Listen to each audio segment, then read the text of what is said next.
स्वातंत्र्य या शब्दाचा अर्थ फार वेगळा आहे. म्हणजे तुम्ही जगत असताना तुम्हाला कोणाचीही बंधने राहिली नाहीत असा त्याचा अर्थ होतो आणि तुम्ही मुक्तपणे राहू शकता. मित्रांनो, सध्या सर्वच शाळांमध्ये एक फर्मान निघलेलं आहे की आम्ही सांगितलेला पुस्तके, आम्ही सांगितलेली गणवेश ही एकाच ठिकाणाहून घ्यायची आहेत आणि तिथूनच खरेदी करायची आहेत. यामागचं कारण आम्हाला अद्यापही कळालेलं नाही की तिथूनच का घ्यायचं. एखाद्या वेळेस एखाद्या पालकांची ती क्षमता नसते की ती पुस्तकं वगैरे तेवढी खरेदी करायची. काही शाळांची पुस्तके ही 10,000 ते 9,000 पर्यंत आहेत. ते कशी पूर्ण करणार? आणि या शाळेंचं फर्मान असतं की आम्ही सांगितलेल्या कंपनीच्याच वह्या घ्या, आम्ही सांगितलेल्याच दुकानातून पुस्तके घ्या. ही बंधने कशासाठी?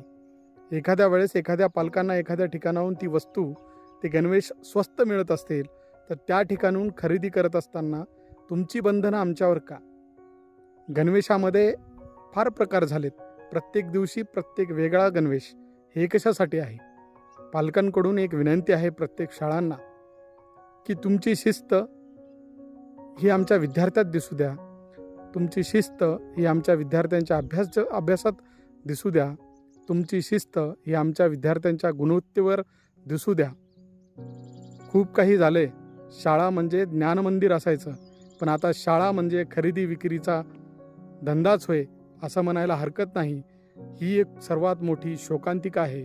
शाळेच्या आडून पैशांचा नफाखोरीपणा सध्या चालू आहे.